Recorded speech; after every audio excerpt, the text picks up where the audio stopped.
Hello, everybody. I'm Grant Fluff from Fletcher Sports Zone, and welcome to a brand new YouTube series I'm going to start, which is the Hall of Fame or the Hall of Good. We're going to kick things off with the series simple and do a quarterback position from the NFL. Basically, I'm going to be giving my opinion on a lot of players from a variety of positions.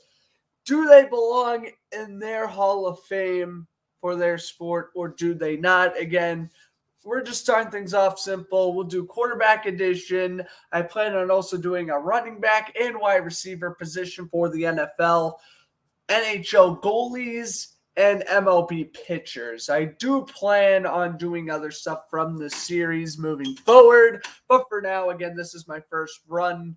We'll do quarterback edition. We could honestly even do a part 2 for the quarterback edition because there's a lot of other quarterbacks I wanted to talk about that ultimately didn't make the cut for this video because there's just so many players I want to talk about. But without further ado, Hall of Fame or Hall of Good? Obviously, Hall of Fame is players that I think are going to be in the Hall of Fame. Hall of Good is obviously very good Hall of Fame caliber players, but just in my opinion, I don't think did enough in their careers to make it. Now, for the quarterback position, let me just say, I'm leaving out Drew Brees and Ben Roethlisberger. Yeah, they don't have to be eligible to be in the Hall of Fame yet. I'm still going to grade them. Guys like Eli Manning, Phillip Rivers, they're going to get graded. But I'm leaving out Ben Roethlisberger and Drew Brees because that's just a waste of time. We know as football fans those two are going in the Hall of Fame. Drew Brees, no question. Ben Roethlisberger, even if you think he isn't, I'm going to put it to you this way. He's not only the greatest Pittsburgh Steelers quarterback of all time who's won 2 Super Bowls and is, 6th in career passing yards? Yes, he was an absolute jerk off the field. But guess what? Lawrence Taylor and O.J. Simpson are still in the Pro Football Hall of Fame. So there you go.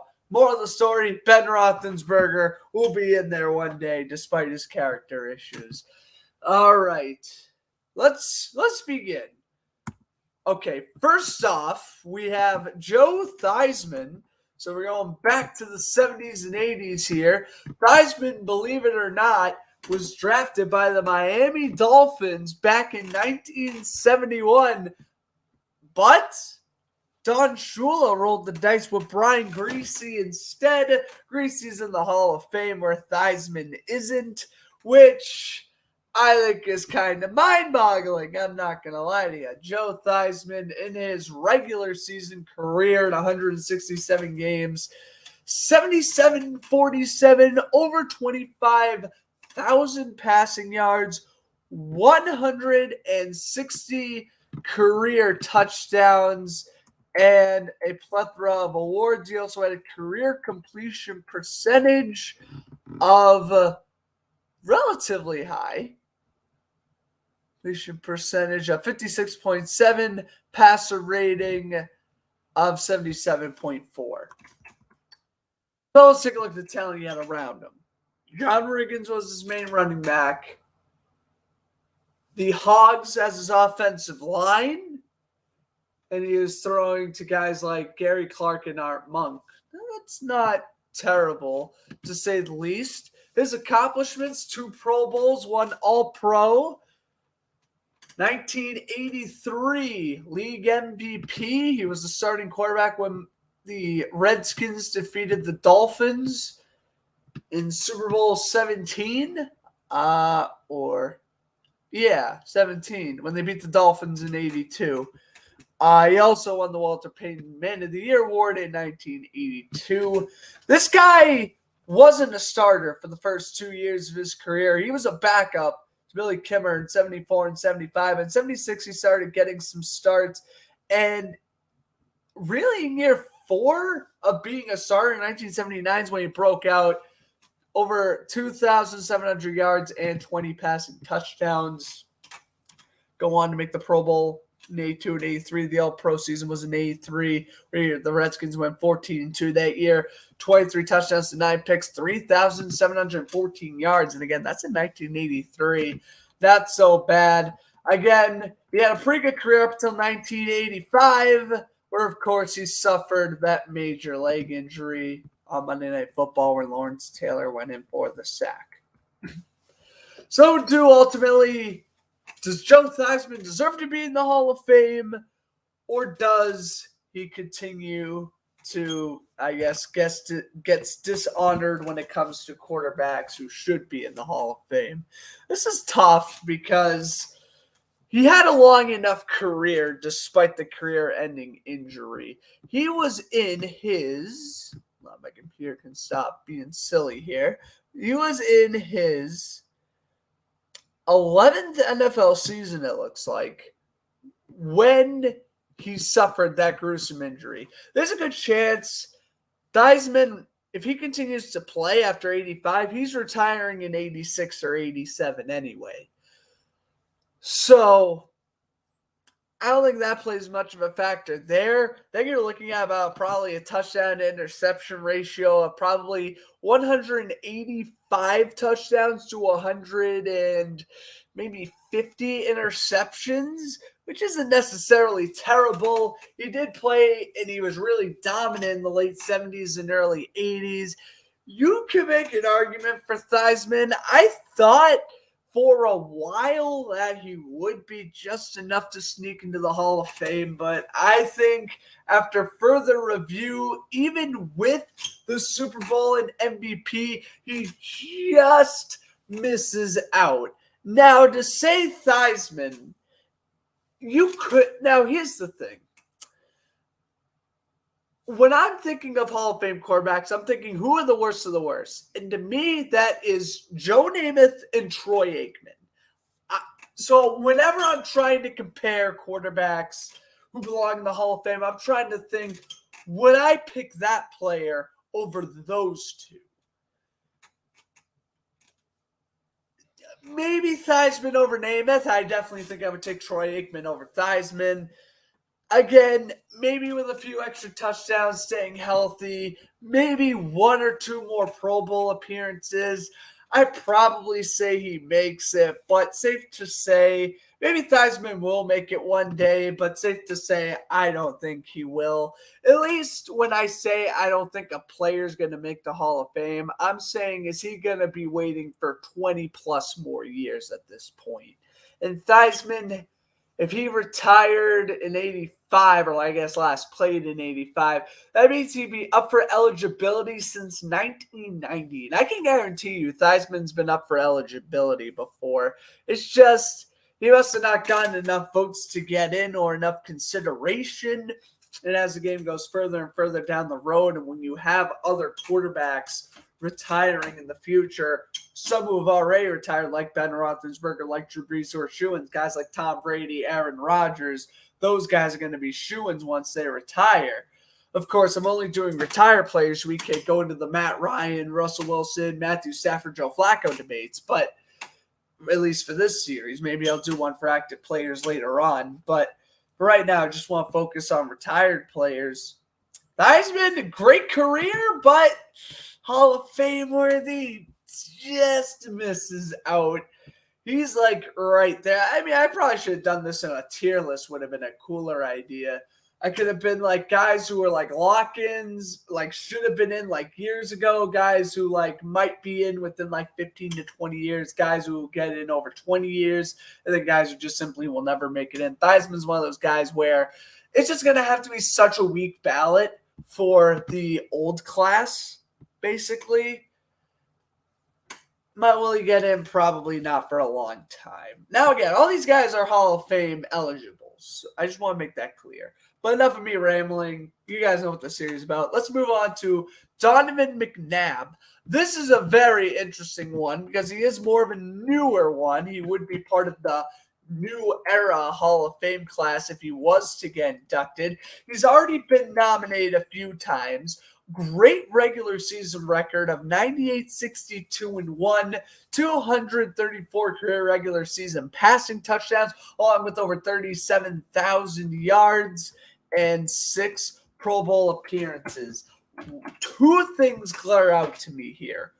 One, no All-Pro season, and two, you just got to take a look at his playoff statistics.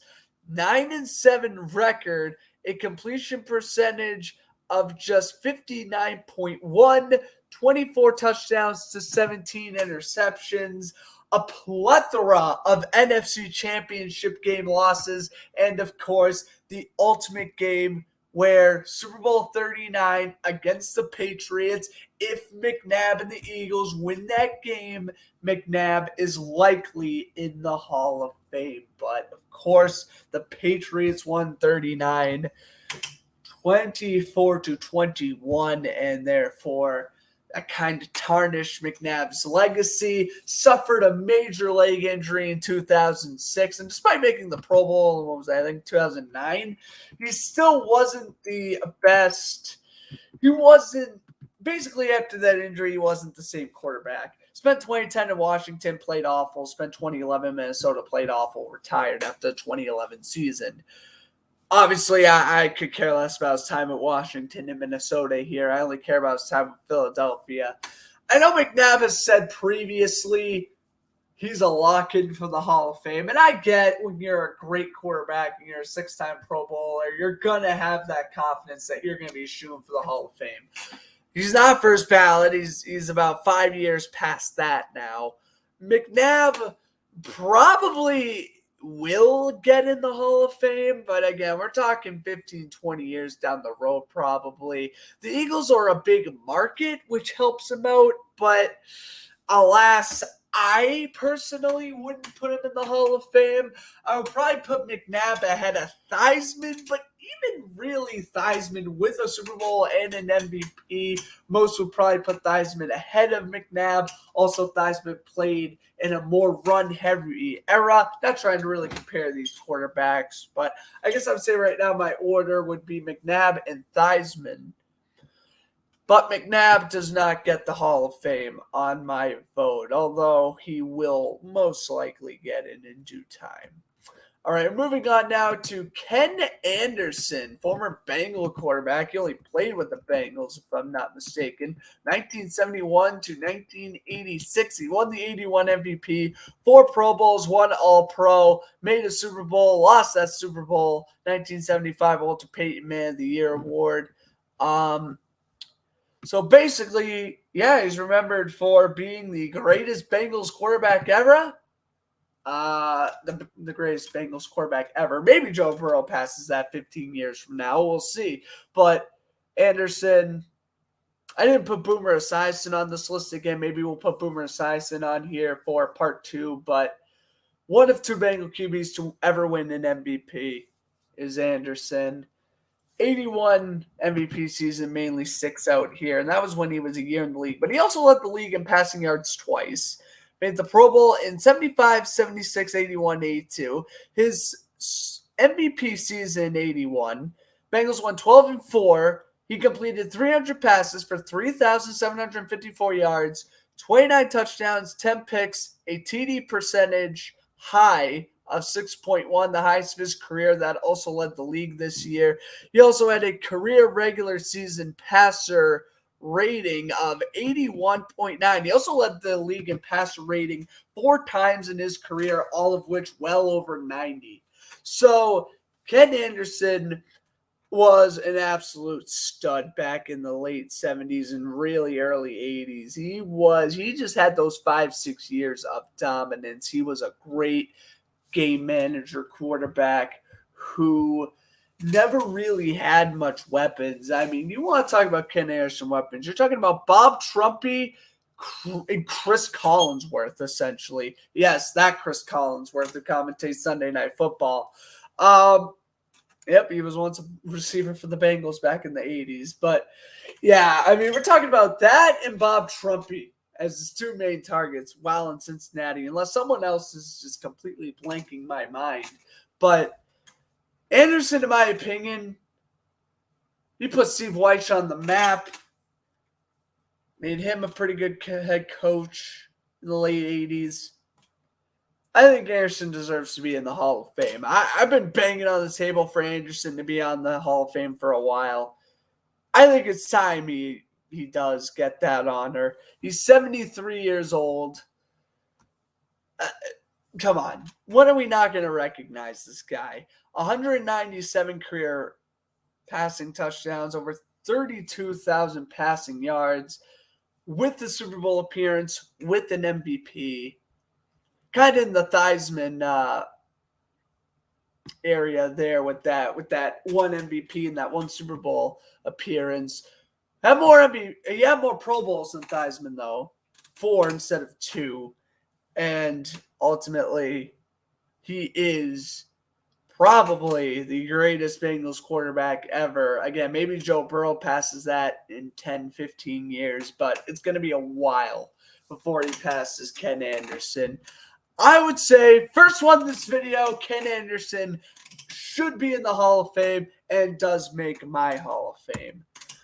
Oh, here we go. And now we get into one of the most heated debates by any NFL standard, Eli Manning. Oh, this is going to be a fun one, ain't it? Yep. Well, here we go. 4 Pro Bowls, beat the Patriots in the Super Bowl twice. In 2007, yep, he stopped the undefeated Patriots 18-1 because Eli Manning threw the game-winning touchdown to Plaxico Burress with 34 seconds left in regulation. He won the MVP twice in both Super Bowls. He won Super Bowl MVP. Never won actual MVP, though. Was a 2016 Walter Payton Man of the Year award, and he also won the 2019 Bart Starr Award. I know that off the top of my head as well. Of course, brother of Peyton Manning, so he kind of also gets a little bit more credit there.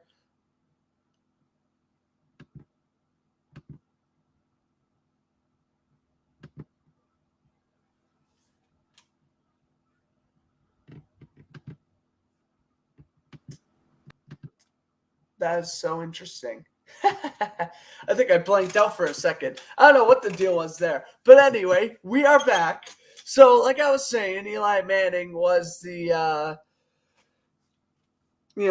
he is the brother of Peyton Manning, who, in my opinion, is the 3rd best quarterback of all time, behind Tom Brady and Joe Montana, if anyone was wondering. And that's going to give you brownie points, but you still need to establish a great career based off of, instead of being good and being related to one of the better quarterbacks of all time, you yourself have to have a great career. And in my opinion, Manning did that. 366 passing touchdowns, 117 regular season wins.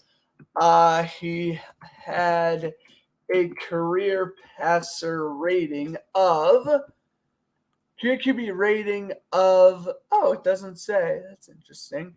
I'd say somewhere in the ballpark of probably the high 50s, low 60s. And a completion percentage of 60.3. Yeah, so there you kind of go. Manning, it's interesting. He made the Pro Bowl 4 times in 2008, 2011, 2012, and 2015. 2015, he had 4,332 yards and 35 touchdowns. 35 touchdowns was his career high. He did lead the league in interceptions 3 times in 2007, 2010, and 2013. 2013 by far his worst season. 7-9 record, 18 touchdowns to 27 interceptions. But I'm going to put it to you this way. At the end of the day, when you win 2 Super Bowls, and those 2 Super Bowls are against Tom Brady, Bill Belichick, especially 2007, ending that perfect season. That, along with 4 Pro Bowl appearances, again, he never had an All-Pro or an MVP, which I understand the gripe of not allowing Manning in the Hall of Fame. But at the end of the day, yes, he only had 4 Pro Bowls, which is less than McNabb, just as much as Ken Anderson, but he won the 2 Super Bowls. He performed in the playoffs. And at the end of the day, sometimes when it comes down to a flip of a coin to put a player in the Hall of Fame, you got to look at the playoff success.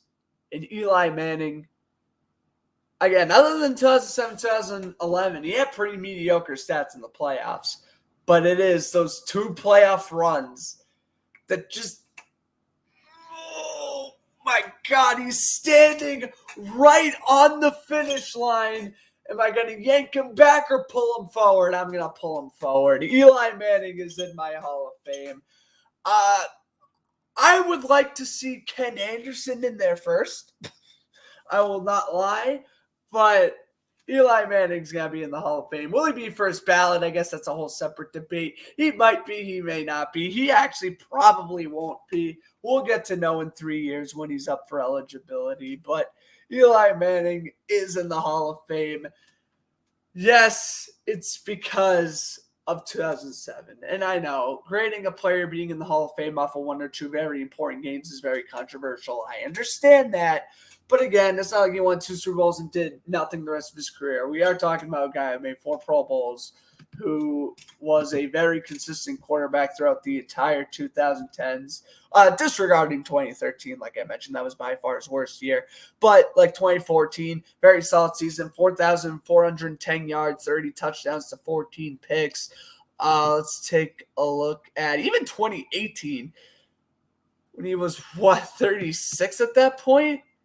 Or actually, no, it's probably more like 38. He still threw 21 touchdowns in 4,300 yards. That's not terrible. I mean, for a guy who's throwing to who? Sterling Shepard and Evan Ingram at the time and Golden Tate?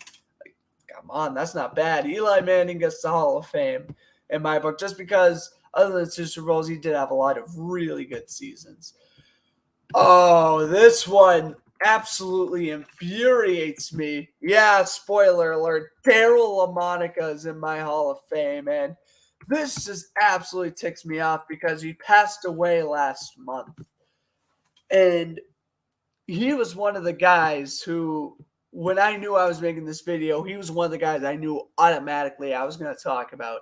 Daryl Lamonica, 5-time Pro Bowler, 2-time All-Pro, 1967 AFL Player of the Year award, en route of leading the Raiders to Super Bowl II, nicknamed the Mad Bomber. This guy once was in the hospital 9 a.m. on Sunday morning on a cold December day in 1971. In the hospital at 9 a.m. He was at the stadium at 1 a.m., played the game, and defeated the Bengals that day. We're talking about a guy who just loved to play football. You call him the Mad Bomber for a reason. He is and was and is the best, other than maybe Len Dawson, is the best AFL quarterback ever. And the fact he is not in the Hall of Fame is utterly disgusting. He retired in 1974. This guy should be in the Hall of Fame 40 years ago, but here we are 40 years later talking about why he isn't. Well, let's take a look at his career. 164 career touchdowns in the regular season, 19,000 yards, 66 regular season wins. In 1967, one of 2 Pro Bowl years, he led the league in touchdowns with 30. And in 1969, he led the league in passing touchdowns again with 34, along with 3,302 passing yards, averaging over 235 yards per game. And this is in the 60s, in the run-heavy era of football. This guy was, when retired, easily a top 10 quarterback of all time. And again, the fact this guy was not inducted in the Hall of Fame back in the 70s and 80s, it's a travesty. And now, whenever he does get inducted into the Hall of Fame, he unfortunately will not be able to celebrate it with his family because he passed away last month at the age of 80. And just really, really ticks me off, man, that the Hall of Fame sometimes does that. They forget about players and then they induct them after they pass away. That's going to be the case with Lamonica. You watch Lamonica get in the Hall of Fame next year. If he's not, I'm going to have to write a letter to Kane, Ohio. This guy is, again, maybe behind Len Dawson. Actually, yeah, behind Len Dawson, the second greatest AFL player of all time. Stupid that he's not in the Hall of Fame. Well, quarterback. I shouldn't say player, but he's up there. All right, we move on to Ron Jaworski. This one I'm way less passionate about, but I do love me some Jaws. Ron Jaworski was very good. I liked him a lot. Great quarterback with the Eagles back in the 80s. Career passing touchdowns. He had 179. He had just over 28,000 passing yards. Made a Super Bowl in 1980. Also won the NFC MVP player, basically NFC Player of the Year award in 1980, along with the Burt Bell Award. Jaworski in 88 threw 27 touchdowns to 12 interceptions, 3,529 yards, which is by far the most in his career. One Pro Bowl. That's all I got to say about this one. One Pro Bowl. Nope, I'm sorry, Jaws.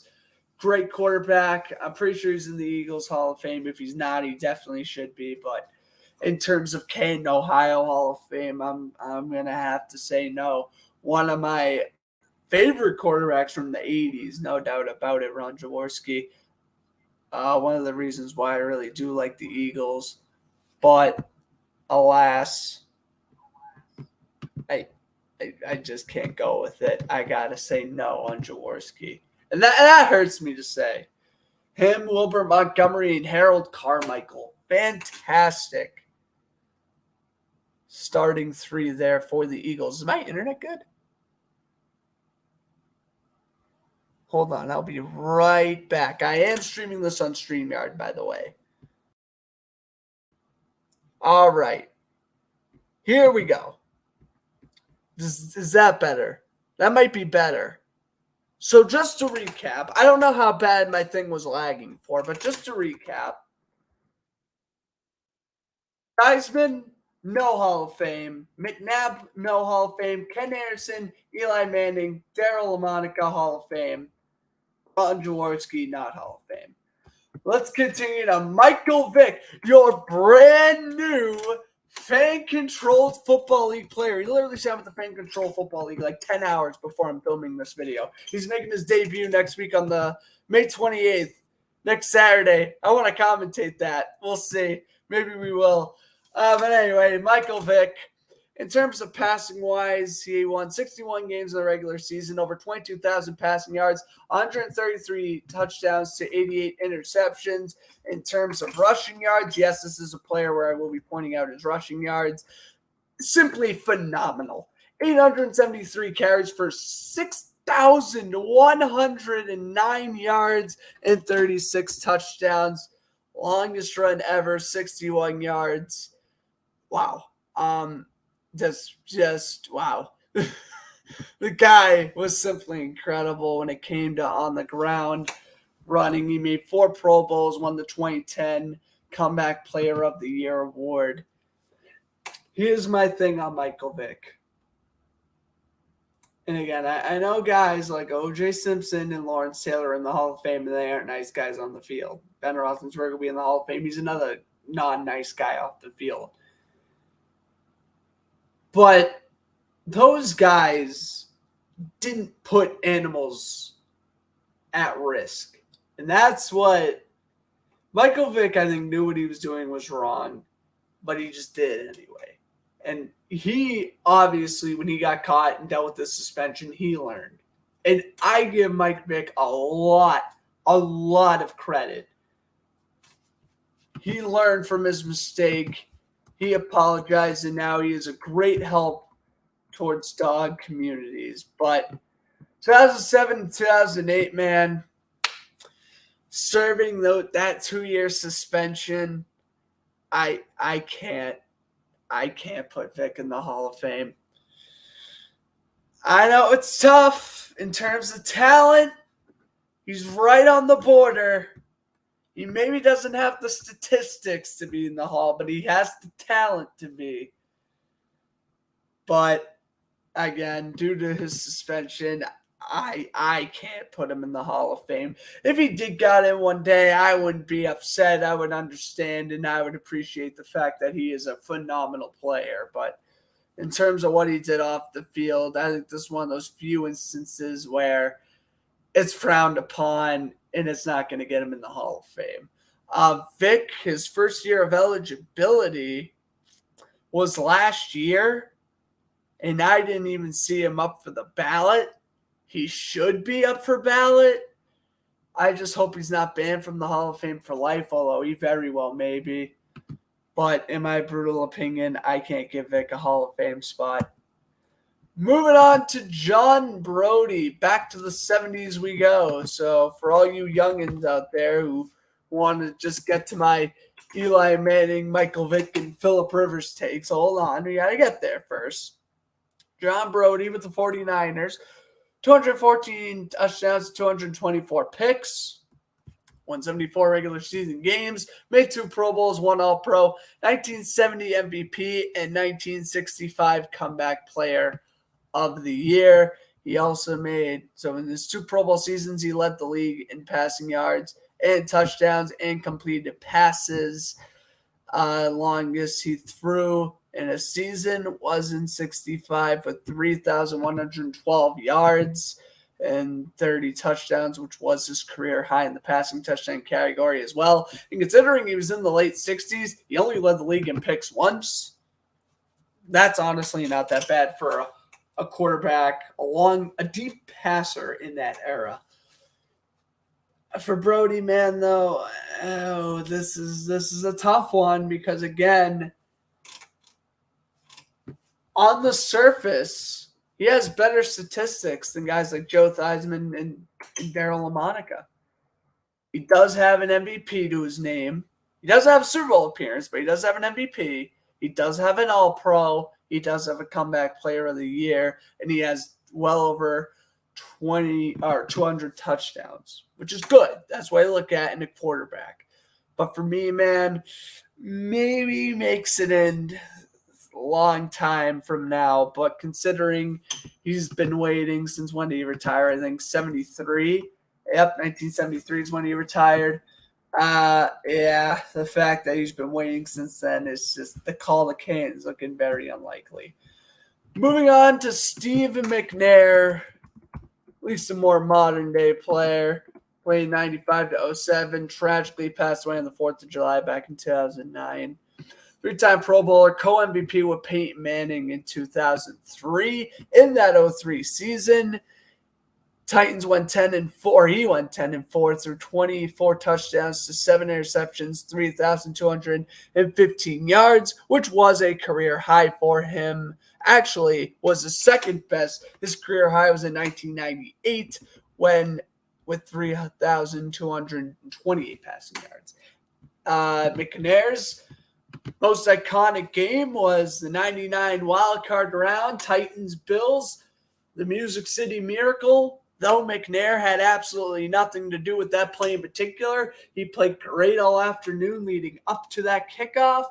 The Titans then went to Indianapolis the following week, upsetted Peyton Manning and the Colts, and then beat my Jacksonville Jaguars in the 99 AFC Championship game handily. The second half was an absolute shellacking. Let's see McNair. Ken Dyson, can he get in? No, he cannot. And the Rams win Super Bowl 34. The turning point of the Steve McNair Hall of Fame conversation. 1 yard short. If the Titans win Super Bowl 34, McNair is probably already in the Hall of Fame. Will McNair get in? He will. I think he will. But he's going to still have to wait a long time. And all he had to do was just win that Super Bowl. He probably would have been in by now. But, yeah. Unfortunately, not the case. He also had a very good 2006 season with the Ravens before retiring in 2007 after an injury-riddled season. So, MVP and 3 Pro Bowls, not the most crazy thing in the world, but again, considering McNair was a player who had playoff success and had the overall talent, I would be okay if McNair was in the Hall of Fame. I would put, he's basically the last on my list right now in terms of I said I would. Like, I would put McNair ahead of, like, Theismann or Jaworski, or even Michael Vick to a certain degree. But in terms of guys like Eli Manning, Ken Anderson, Lamonica, I couldn't. Moving on to, I think this is our second to last one, Jim Plunkett. Yeah, I mean, I want to do a part 2 on quarterbacks. It doesn't have to be right away, but I want to do a part 2. I mean, that's like Drew Bledsoe, Tony Romo. There's a lot of guys I want to do. Might even throw in some current guys our next time doing this as well. Jim Plunkett. I know Raider fans are the only ones who are really passionate about this. I hear you. He won 2 Super Bowls. He had one of the greatest AFC Championship game performances, going on the road, throwing 4 touchdowns and beating the San Diego Superchargers. I got Plunkett had 72 regular season wins, over 25,000 regular season passing yards. He even won Comeback Player of the Year in 1980. It was when he won his first of 2 Super Bowls, going 9-2 that year, almost 2,300 yards and 18 touchdowns. I hear you, Raider Nation. I get you're passionate about the subject. However, there's one thing I got to point out if we're talking about Hall of Fame numbers here. His regular season touchdown to interception ratio. Everyone complains. The one reason why people hate seeing Joe Namath in the Hall of Fame is because of his touchdown to interception ratio.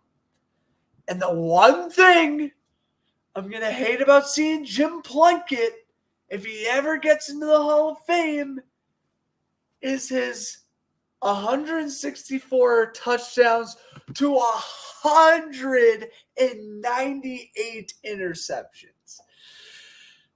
I get it. He was a passer in the 70s and 80s in a run-happy league, and I give him credit for trying the long ball. He was on some pretty terrible Patriots and 49ers teams before joining the Raiders. I get that. That being said, that's still a part of his history. And, you know, as a Raider, I think he may have had a Hall of Fame career. 8 years there, he went 38-19 through 80 touchdowns, 81 picks, over 12,000 yards. That's not terrible. But his time in New England, didn't even crack 10,000 yards. Is the number 1 overall pick, 62 touchdowns to 87 picks, 2 years with San Francisco. He threw 30 interceptions in 2 years in San Francisco. No, I'm sure that's not entirely his fault. Again, that was back in the 70s when the league was a run-happy league.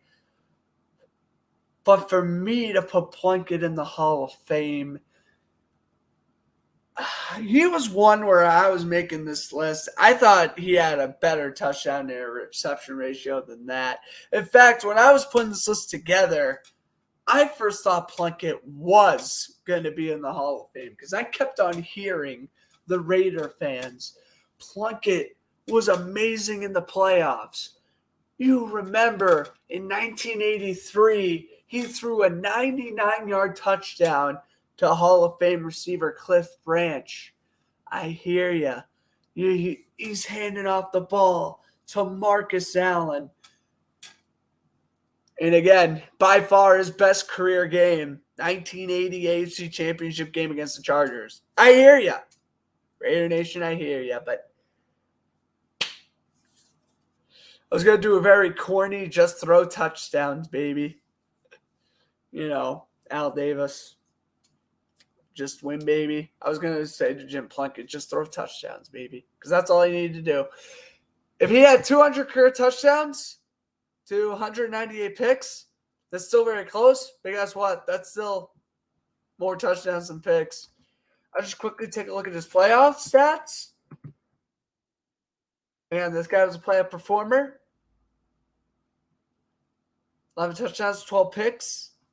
Still not great. He didn't even break 3,000 passing yards in the playoffs. Just had an 82 record. I mean, think about Jimmy Garoppolo playing in the 70s. You get Jim Plunkett.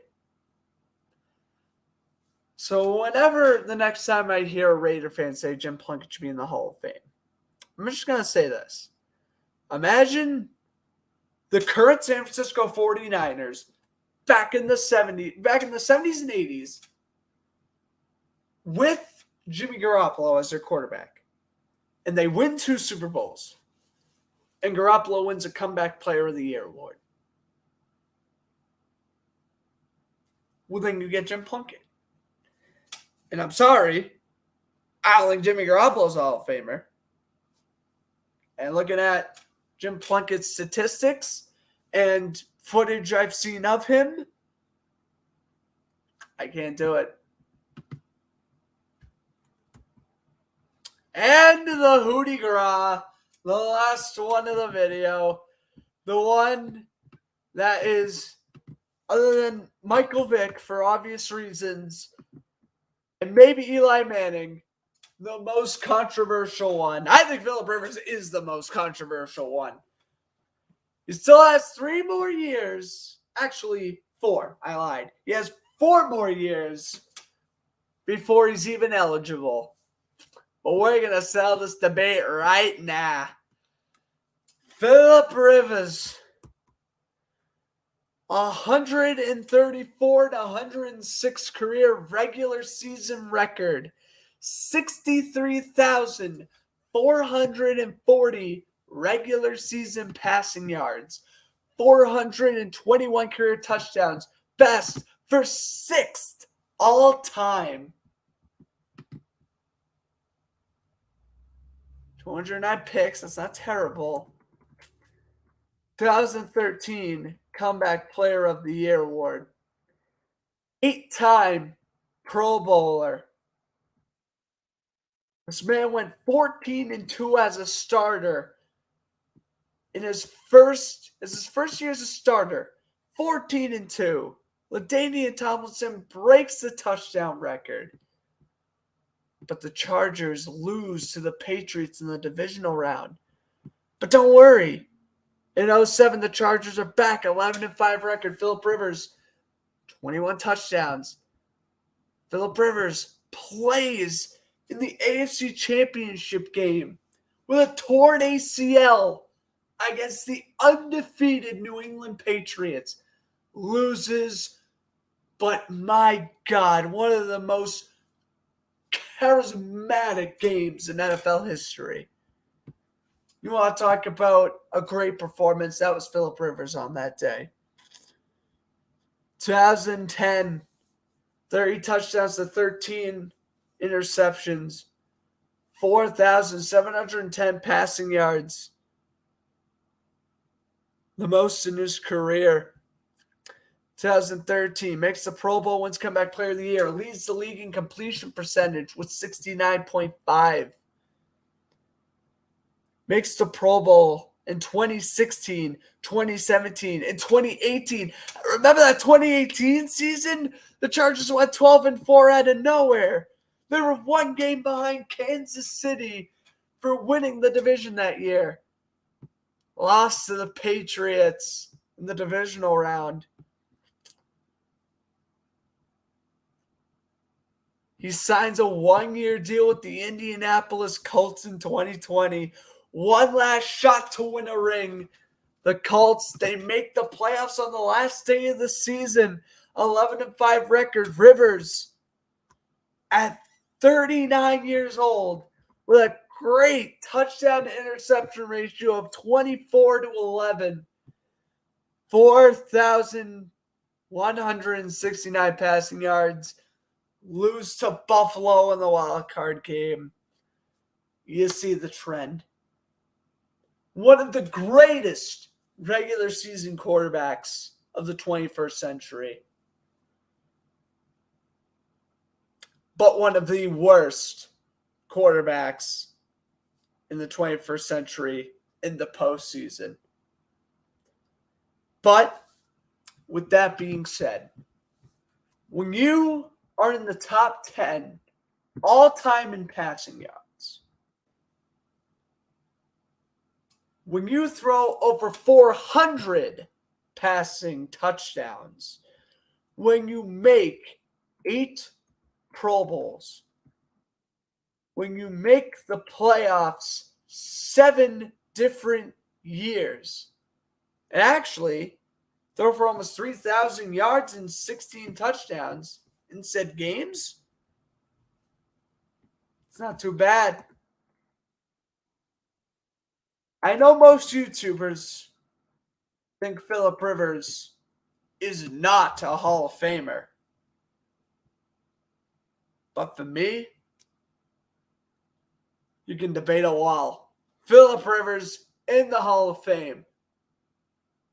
And for those of you who want to put Eli Manning in the same breath as Phillip Rivers, except when you're talking about the 2004 draft and the fact that Manning and Rivers were traded for each other.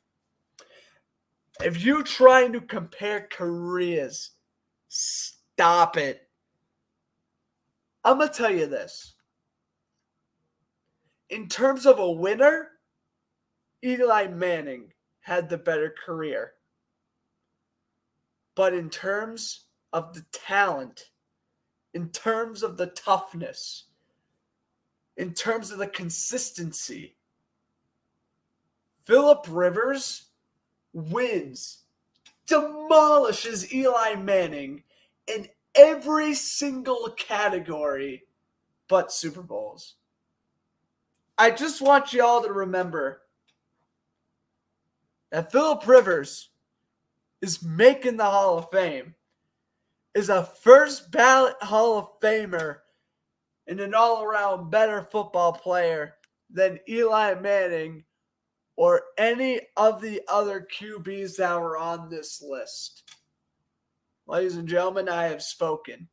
I love Phillip Rivers. He's always been one of my favorite quarterbacks. I was devastated when he retired. Rivers is the best here on this list.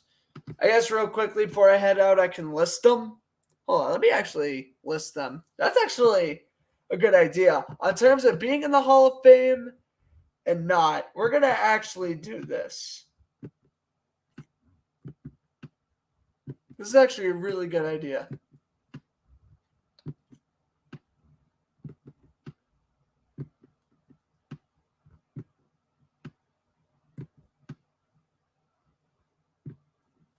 So here's where I stand in terms of what we've reviewed, best to worst, Hall of Fame, not Hall of Fame. I think the best quarterback out of the crop here is Phillip Rivers. Hall of Fame, no doubt. First ballot, too. He better be. He better be. Ken Anderson. He can't be first ballot anymore, but guess what? Hall of Famer. Eli Manning. This guy gets first ballot over Phillip Rivers. I will literally go insane. Maybe he's first ballot. I don't know. I'll have to see what the class is looking like at that point. But Hall of Famer. Daryl Lamonica should have been in the Hall of, just like Ken Anderson, should have been in the Hall of Fame decades ago. And now, the unlucky. No Hall of Fame. Joe Theismann, Donovan McNabb, John Brodie, Steve McNair, Michael Vick, Jim Plunkett, and Ron Jaworski. So, there you have it. I definitely want to do a part 2 of this series. But let me know what you guys think in the comments below. Give me your prediction for all these players. But until next time, I'm Grant Fluff from Fletcher Sports Zone saying enjoy the rest of your evening. Hope you enjoy the brand new series, and I'll catch you next time.